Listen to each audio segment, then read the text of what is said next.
니느웨에 대한 경고 이렇게 시작합니다. 여러분 경고하면 뭐가 떠오르십니까? 저는 경고하니까 축구할 때 옐로우 카드가 이렇게 떠오릅니다. 옐로우 카드. 아시안컵이 끝났는데 저는 내심 우리 한국이 우승할 거다 그렇게 기대를 했는데 우승을 못했어요. 우리가 예선전에서 바레인하고 첫 경기를 할 때에 중국 주심이 심판을 맡았는데 우리 선수들에게 옐로우 카드를 경고를 너무 많이 준 거예요.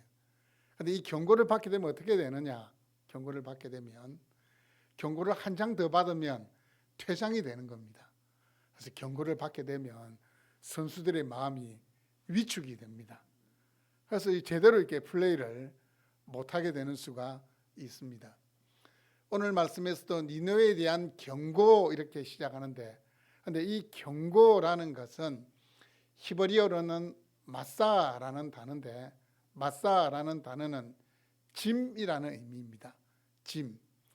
그런데 이 경고라는 이 말이 어떤 선지자가 특정한 나라에 대한 예언의 말씀을 하게 되면 그냥 경고가 아니고 심판의 메시지라는 의미가 있습니다. 그럼 오늘 말씀에서 니느웨에 대한 경고라 할 때 이 경고는 그냥 경고가 아니고 니느웨에 대한 심판의 메시지가 되는 겁니다. 여러분 니느웨는 어느 나라의 수도입니까? 자, 기억을 한번 떠올려 보십시오. 계속해서 니느웨가 언급이 됐고 특히 요나서에서 니느웨가 직접적으로 언급이 되었습니다. 니느웨는 어떤 나라 수도입니까? 아수르의 수도입니다. 아수르. 요나서가 이미 그 니느웨에 대한 하나님의 심판의 메시지를 전했던 것으로 우리는 말씀을 묵상했습니다. 엘고서 사람 나훔이 바로 아수르의 수도였던 이 니느웨에 대하여 하나님의 심판의 메시지를 받았습니다. 엘고스라는 동네는 어디 있느냐? 예루살렘과 가자라는 도시의 중간쯤 위치해 있는 것이 엘고스입니다. 엘고스. 자, 묵시라면 묵시는 그냥 하나님께서 보여주신 것이 묵시입니다. 하나님이 보여주신 것. 왜 묵시라고 밝히느냐? 니느웨에 대한 이 하나님의 심판의 메시지가 엘고스 사람 개인의 견해나 개인의 생각이 아니라는 것을 밝히기 위해서 묵시, 하나님이 보여주신 것이다 그렇게 말씀합니다. 자, 다른 선지자들은 심판이 있으면 꼭 회개나 회복의 메시지가 함께 들어갑니다. 근데 여러분 집에 가셔가지고 나훔 말씀을 한번 읽어보십시오. 나훔서를 읽어보시면 나훔서에는 회개의 메시지가 없습니다. 회복의 메시지가 없습니다. 심판의 메시지만 들어있습니다.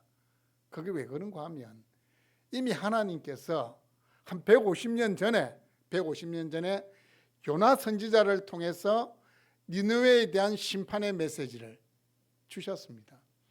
여러분 요나는 어쩌면 왕궁에서 주로 활동했던 선지자입니다. 그렇다면 북이스라엘에서 활동했음에도 불구하고 요나는 좀 평안하게 사역했던 선지자인데 어느 날 갑자기 하나님이 요나에게 니느웨로 가서 나의 말씀을 전하라. 그게 뭐냐? 40일이 지나면 니느웨가 무너진다라는 하나님의 말씀을 전하라고 했습니다. 요나가 그 말씀을 듣고 어떻게 했습니까? 다시스로 도망을 갔다가 결국에는 물고기에게 집어삼키고 또 물고기를 통해서 다시 니느웨로 가게 됩니다. 요나의 생각에는 자기가 니느웨로 가서 40일이 지나면 니느웨가 무너진다 이야기했을 때에 받아들일 사람이 한 명도 없다고 생각했습니다. 오히려 자기가 돌에 맞아 죽든지 큰 환난을 당할 거라 생각했는데 니느웨에 가서 하루를 지나지 않아 40일이 지나면 니느웨가 무너진다 하나님의 심판의 메시지를 전했을 때 왕으로부터 일반 백성에게 이르기까지 조복을 입고 또 가축에 이르기까지 금식을 선포하고 그 하나님의 심판의 메시지를 받아들이는 겁니다. 하지만 이 니느웨가 그때 왕으로부터 일반 백성 금식하면 짐승까지 이렇게 금식을 시켜놓고는 그 받은 은혜가 오래가지를 않았어요. 곧 다시 그걸 망각해버리고 자신들의 원래의 삶으로 돌아가는 겁니다. 여러분, 은혜 받는 거 진짜 힘듭니다. 은혜 받는 건 힘들어요. 근데 은혜 받는 것보다 더 힘든 게 뭐냐? 그 받은 은혜를 계속해서 간직하고 유지하는 삶이 진짜 더 힘듭니다. 사람들이 이렇게 보면 뭐 금식 기도를 하거나 아니면 집중적으로 말씀을 읽거나 아니면 기도 열심히 해가지고 은혜 받을 때가 있습니다. 근데 그 은혜 받은 거 이렇게 잘 이렇게 간직하고 유지하고 더 풍성이 되도록 해야 되는데 막 다니면서 동네방네 떠듭니다. 떠드는 건 뭡니까? 받은 은혜를 쏟아버리는 거예요. 여러분, 은혜를 받았으면 그 은혜를 간직을 해야 됩니다. 은혜를 간직하는 삶이 중요합니다. 나훔이라는 이름의 뜻은 위로라는 이름의 뜻입니다. 위로. 왜 나훔의 이름의 뜻이 위로이냐? 이 나훔서의 전체적인 말씀은 아수르의 수도였던 니느웨, 즉 아수르라는 나라에 대한 심판의 메시지지만 아수르에 대한 심판은 곧 남유다 백성들에 대해서는 위로와 새로운 소망을 주는 말씀이기 때문입니다. 우리는 아수르 더 이렇게 우리가 보다 우리가 들은 이름은 아시리아가 아수르거든요. 여러분, 아수르 하면 우리는 별로 그 나라가 어떤 나라지? 차라리 중국이라면, 일본이라면 우리를 5,000년 동안 괴롭혔던 중국, 우리를 35년 동안 지배했던 일본, 이런 감정이 이래 있는데 아수르 이렇게 하면 우리는 별로 감정이 없어요. 하지만 이 당시에 아수르 하면 주변에 있는 모든 나라들은 치를 떨었어요. 왜 치를 떨었느냐? 그만큼 잔인한 나라였어요. 그만큼 포악한 나라였어요. 그냥 어떤 나라를 정복을 하면 그냥 두는 것이 아니고 다시는 대항해서 일어서지 못하도록 아주 잔인한 만행을 저질렀던 나라가 바로 이 아수르라는 나라입니다. 그러니까 이 아수르가 멸망한다 라는 것은 주변에 있는 국가들이나 특별히 하나님의 백성인 남유다 백성에게는 그 심판의 메시지가 위로가 되는 겁니다. 하나님이 우리를 돌아보시는구나. 그래서 나훔이라는 선지자의 이름이 위로라는 뜻입니다.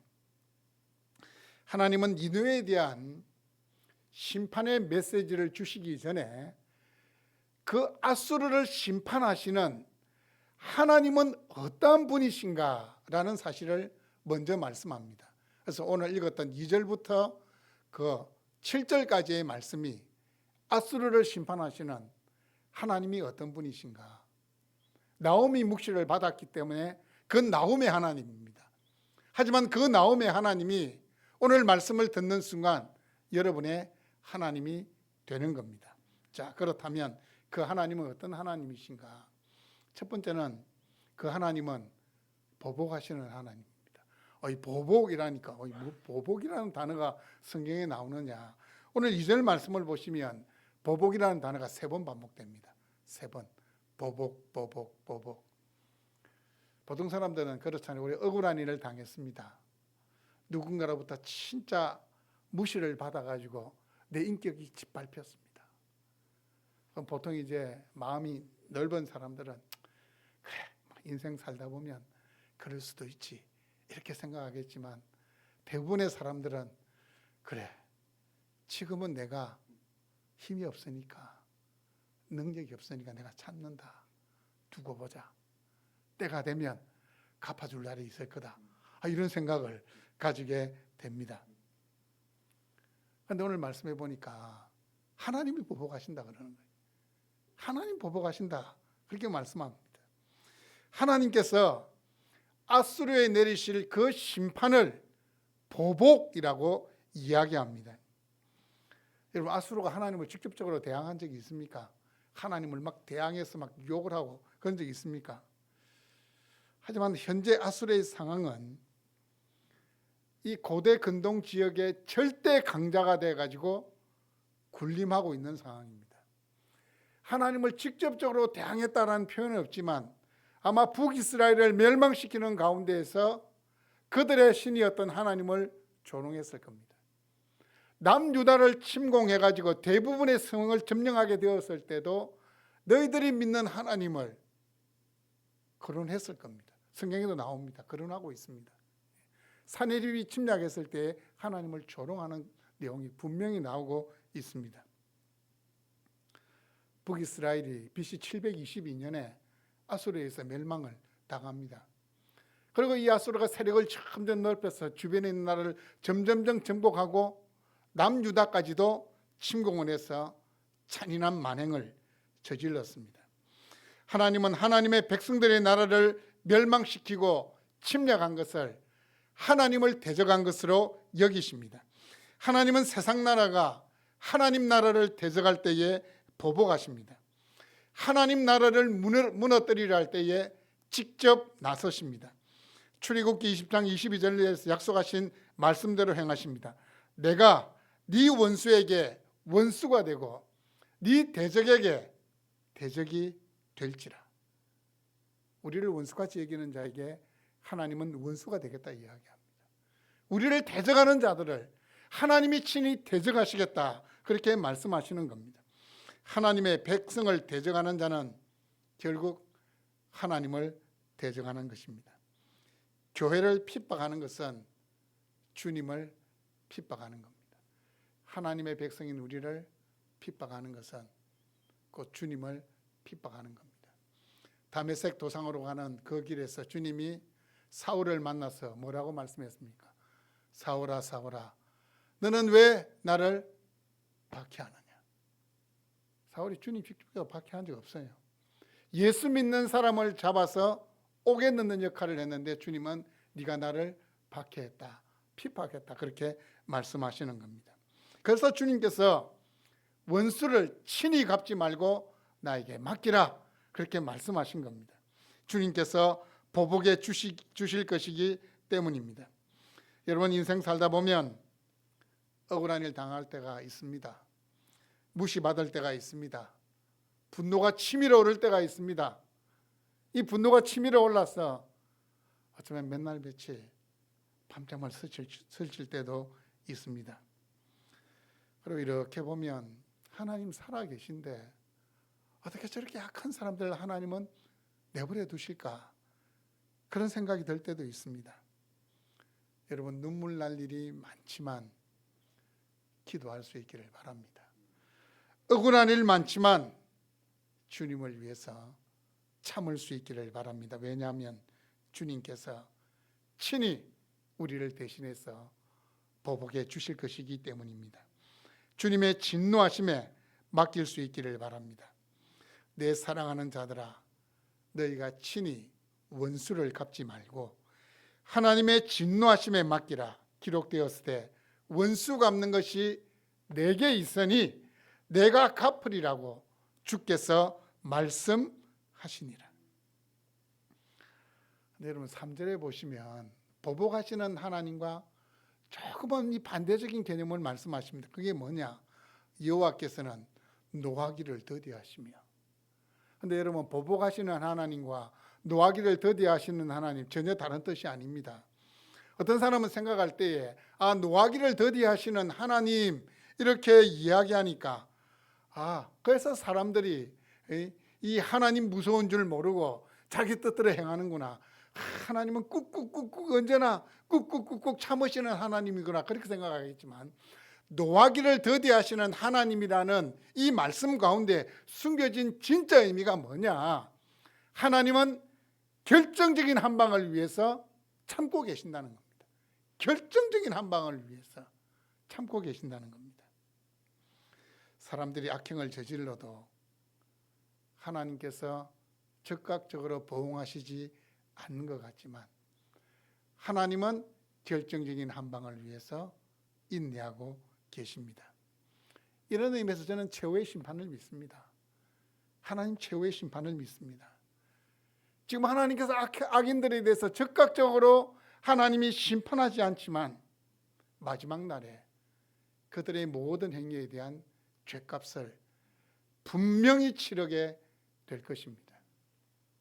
그리고 여러분, 이 세상 살면서 진짜 우리 선하게 살아야 됩니다.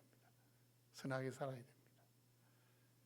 제가 이렇게 인생을 많이 살지 않았지만 이렇게 보니까 하나님께서 그 죄악의 쓴뿌리 절대 그냥 두지 않으시더라고요. 성경 말씀대로 하나님은 뿌린 대로 거두게 합니다. 가장 가슴 아픈 것은 그 죄악의 쓴뿌리가 자녀들을 통해서 나타날 때에 가장 가슴이 아픈 겁니다. 진짜 하나님은 보복하시는 하나님 맞아요. 노하기를 더디하시는 하나님이지만 결정적인 한 방을 위해서 하나님은 인내하십니다. 여러분, 노아 홍수 때를 한번 생각해 보십시오. 노아 홍수 때를 생각해 보십시오. 하나님께서 즉각적으로 홍수를 내리지 않았습니다. 홍수 내리지 않았습니다. 120년을 기다렸습니다. 사람들은 뭐라 생각하겠습니까? 저 산 꼭대기에서 배 만들고 있는 노아를 보면서 미쳤다고 안 했겠습니까? 홍수가 임하는 그날까지 먹고 마시고 시집가고 장가가던 사람들이 바로 그 시대 사람들이었습니다. 모두셀라가 969세 때까지 하나님은 기다려 주셨습니다. 모두셀라가 969세 되던 해에 홍수가 이 땅에 임했습니다. 심판이 없다고 떠들던 그들에게 갑자기 홍수의 심판이 임했습니다. 여러분, 하나님의 이 진노의 시계가 다시 임계점을 향하여, 마지막을 향하여 계속해서 흘러가고 있습니다. 아수르의 심판의 메시지를 주신 하나님은 보복하시는 하나님이십니다. 둘째로 하나님은 권능이 크신 분이십니다.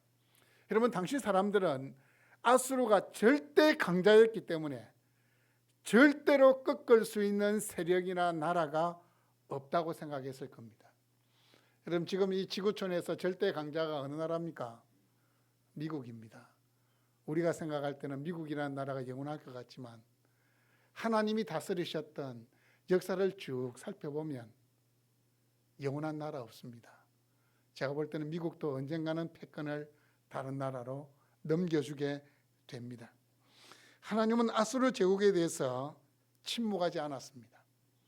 하나님에 대하여 높아진 모든 세력들을, 역사를 살펴보면 하나님은 다 꺾었습니다.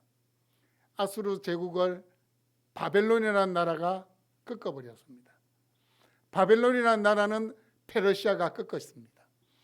페르시아라는 나라는 헬라에 의해서 멸망을 당했고, 또 헬라는 로마에 의해서, 로마도 결국은 천년의 화려했던 역사를 뒤로하고 멸망을 당하게 됩니다. 하나님은 주변 국가들에게 온갖 악행과 만행을 저질렀던 아수르를 심판하시는 하나님이십니다.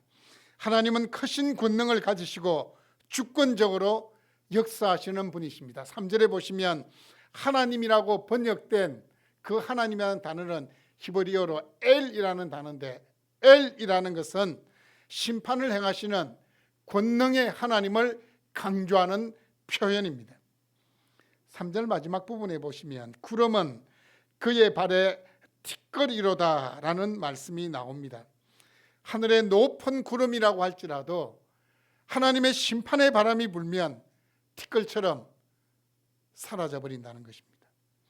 승승장구하여 하늘의 구름처럼 높아진 아수르라고 할지라도 하나님께서 심판을 단행하시면 흔적조차 찾지 못할 만큼 철저하게 파멸당할 것이라는 말씀입니다. 여러분, 고대인들에게서 바다라는 것은 미지의 세계입니다. 이 갈릴레오가 나와가지고 이 지동설을 주장하기 전까지만 하더라도 바다가 이렇게 생겼다고, 지구가 이렇게 생겼다고 생각했기 때문에 먼 바다를 나가는 것은 목숨을 버리는 겁니다. 그래서 바다라는 것은 미지의 세계인데, 그 미지의 세계, 바다를 말리신다라는 것은 하나님의 무한한 능력과 권세를 말씀합니다. 하늘, 바다를 언급하는 것은 세상의 가장 높은 곳도, 세상의 가장 낮은 곳도, 모든 세계가 하나님의 주권 아래에 있음을 상징하는 겁니다. 4절 말씀을 보시면 그는 바다를 꾸짖어 그것을 말리시며 모든 강을 말리시나니 바산과 갈멜이 쇠하며 레바논의 꽃이 시드는도다. 모든 강을 말리시며 아수르의 힘의 근원을 무너뜨리겠다는 겁니다. 이 모든 강을 대표하는 강이 뭐냐? 아수르의 젖줄이라 할 수 있는 유프라테스 강이 바로 이 모든 강의 대표적인 강입니다. 이 유프라테스 강 제가 한 번도 보지는 않았지만 규모가 너무 커가지고 사람들은 바다로 여기겠다고 합니다. 바다가 크면은 강이나 호수가 크면은 바다로 여기잖아요. 거기 갈릴리 호수인데 우리는 갈릴리 바다라고도 그렇게 표현을 하거든요. 이 유프라테스 강이 아수르의 힘과 번영을 상징합니다. 애굽에서는 나일 강이 애굽의 젖줄이었고 애굽의 힘과 번영의 상징이었듯이 아수르에게서는 유프라테스 강이 바로 힘과 번영의 상징이었습니다. 그 강을 하나님 말리신다는 겁니다.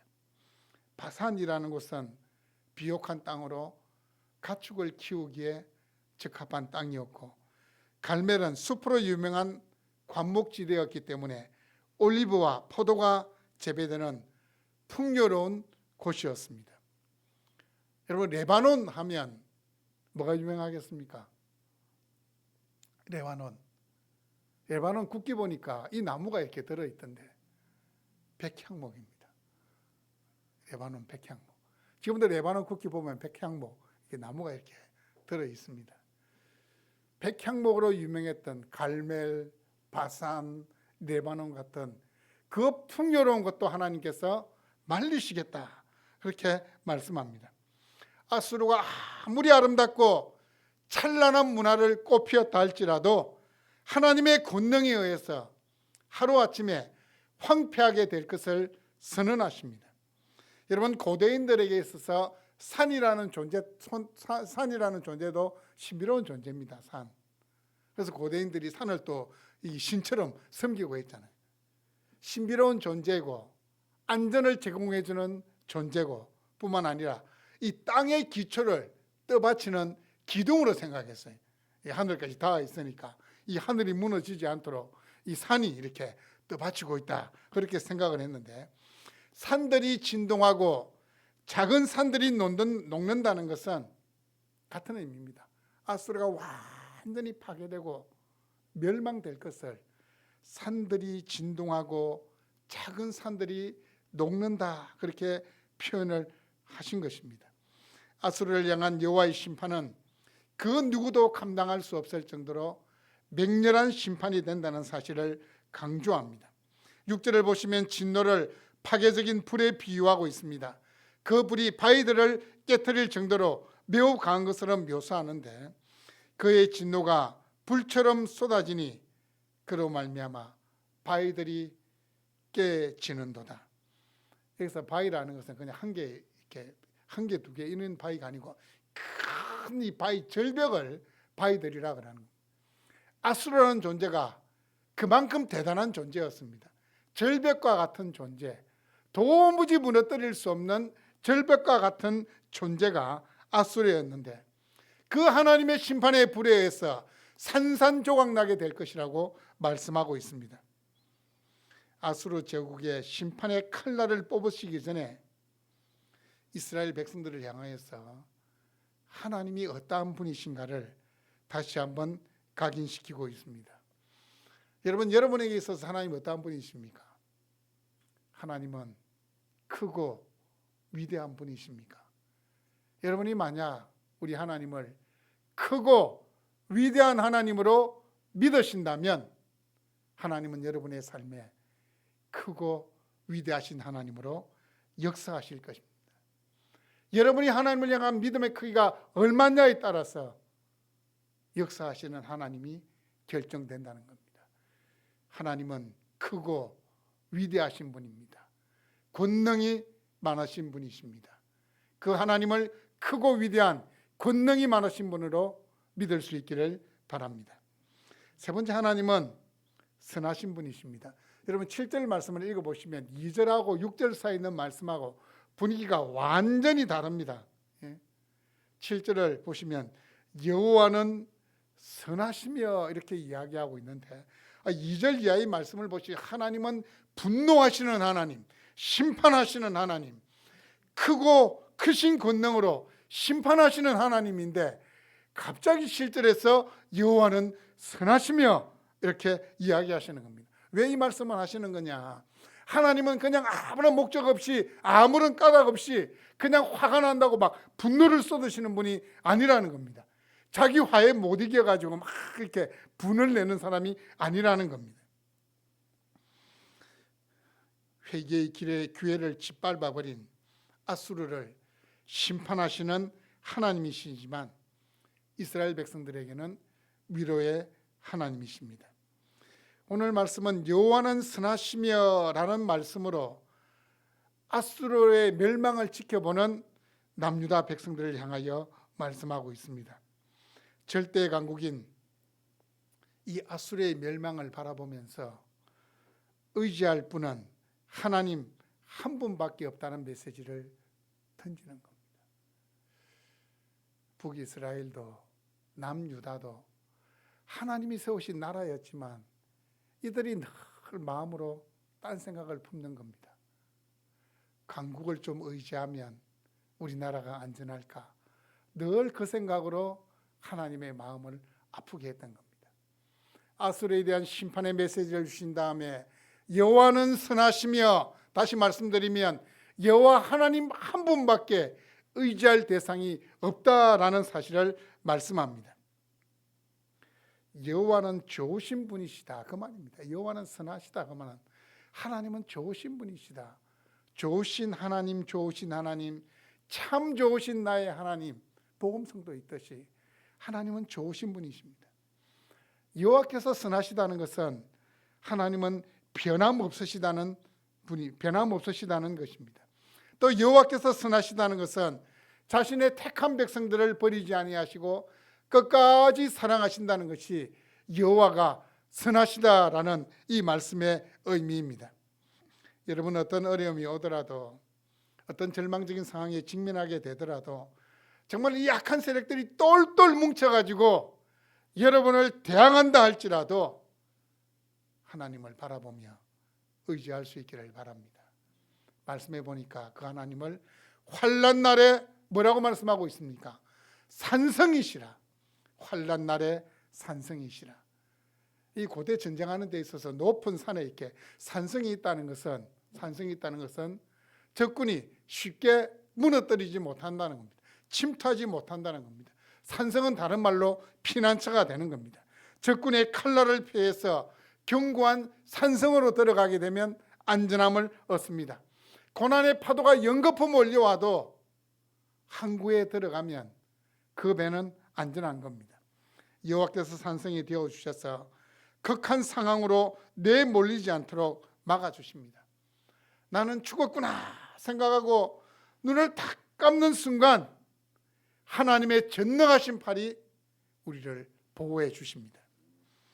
선하신 하나님은 자기에게 피하는 자들을 아십니다.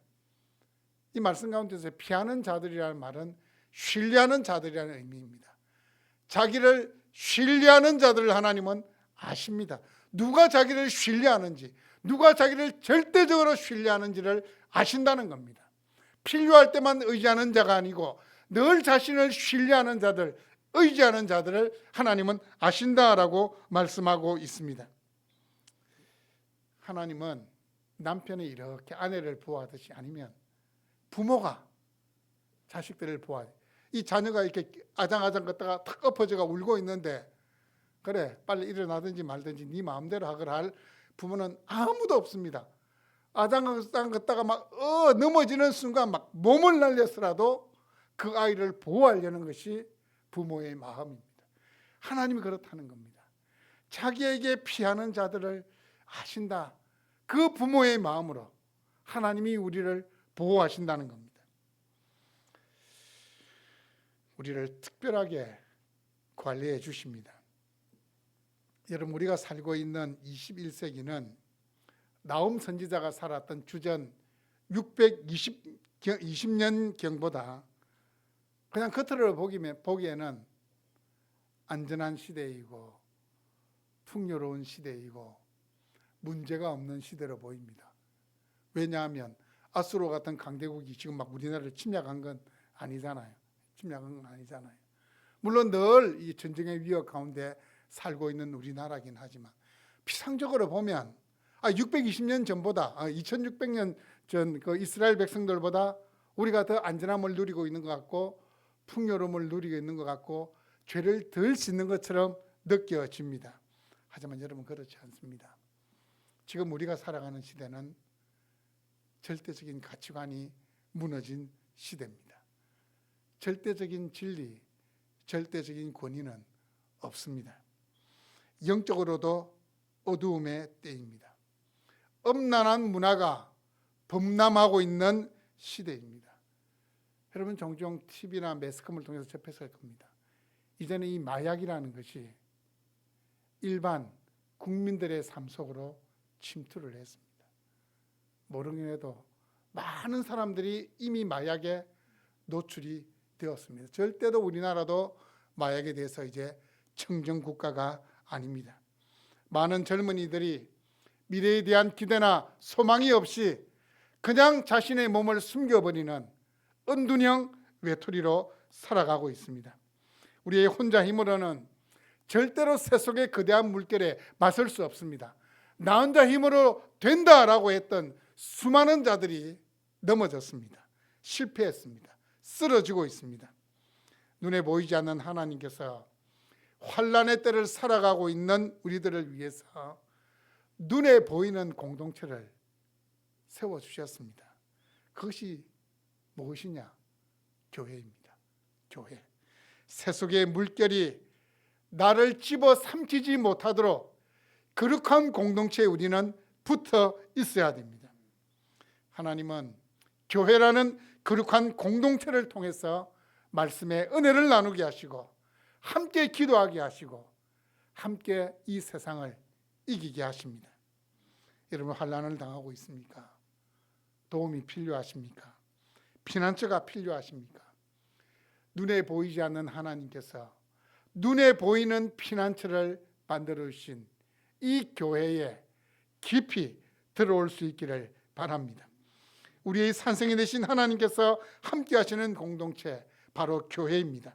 함께 기뻐하고 함께 아파하고 함께 눈물 흘리고 함께 기도할 수 있는 유일한 공동체, 이 땅에 있는 유일한 공동체가 바로 교회라는 사실입니다. 여러분 세상에 험한 풍파가 몰아쳐도 두려워하지 마십시오. 전쟁과 기근의 소식을 듣더라도 불안해하지 마시기를 바랍니다. 하나님은 선하시고 환난 날에 산성이 되시고 자기에게 피하는 자들을 아시는 분이십니다.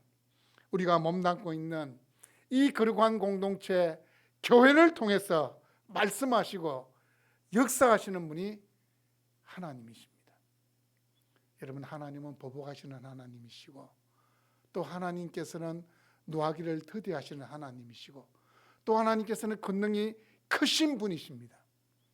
그 하나님이 우리에게 있어서 가장 선하신 분, 가장 좋으신 분이고 그 하나님이 자신의 이름을 두시려고 만드신 이 거룩한 교회를 통해서 오늘도 역사하시고 일하고 계십니다.